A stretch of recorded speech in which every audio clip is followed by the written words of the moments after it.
Bem, vamos falar de outro tema sobre a indicação da tomografia de crânio no traumatismo crânioencefálico. Em primeiro lugar, o paciente teve uma pancada na cabeça, teve um trauma, a preocupação de todo mundo é se tem um hematoma, se tem um coágulo, alguma coisa dessa gravidade, né? Então, o primeiro sinal mais importante é a condição clínica do paciente. Se o paciente está rebaixado, não há dúvida nenhuma. Se não está Glasgow 15, você vai ter que fazer a tomografia de crânio. Então, é um exame mandatório. Eu sempre gosto de colocar que qual o raciocínio quando você vai pedir ou não a tomografia. Ver os fatores preditores, os sinais clínicos daquele paciente que vão dizer que aquela tomografia pode estar alterada ou não. Só que é um exame de uma triagem, né? Então, muitos pacientes vão ter um trauma crânioencefálico leve e vão ter uma tomografia normal. Você não pode pedir tomografia para todo mundo que teve um trauma. Então, você vai triar pelos sinais clínicos. Por isso que alguns desses sinais são óbvios, né? Como esse que eu citei em primeiro lugar. O paciente está rebaixado. Obviamente, depois de um trauma, você vai pedir uma tomografia de crânio. Se esse paciente tem alguns sinais de intoxicação, às vezes você vai ter que pedir, porque o paciente está alcoolizado, teve um traumatismo crânioencefálico importante, e às vezes você vai ter que afastar com a tomografia de crânio. Mas os sinais mais importantes, eu gosto de colocar o seguinte: muitos dos scores que existem, eu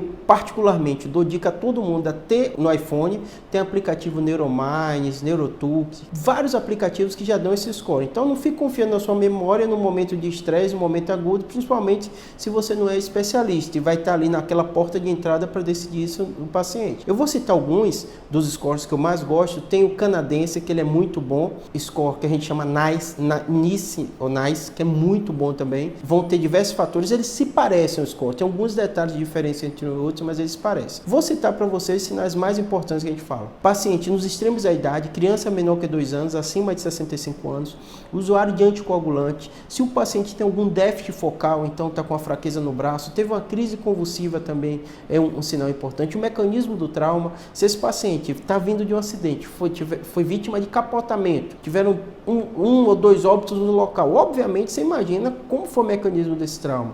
Então você vai pedir também uma tomografia. Esses são os sinais que eu considero os mais relevantes, junto com outros traumas associados. Então, para paciente que é acima da clavícula, né, tem sinal do guaxinim, tem alguns edemas na face bem importante, tem fratura exposta, você vai pedir também. Mas eu digo para você, mais importante que você ficar tentando memorizar o que eu estou falando, é você saber que existem aplicativos que te ajudam e você saber onde encontrar eles. Porque no momento que você, às vezes, está na porta de entrada, está com dúvida, eu vou pedir ou não tomografia para esse paciente, você coloca e usa esse score. Vários, se tem o canadense, se tem o NICE, se tem da World Federation de Neurocirurgia também, que é legal. Todos eles são muito parecidos. Tem um detalhe, uma diferençazinha entre um e outros, mas já tem trabalho mostrando que, comparando eles, a sensibilidade ela é alta. Então é importante que você siga algum. Não importa qual você escolha, mas siga alguns desses que eles são bem validados.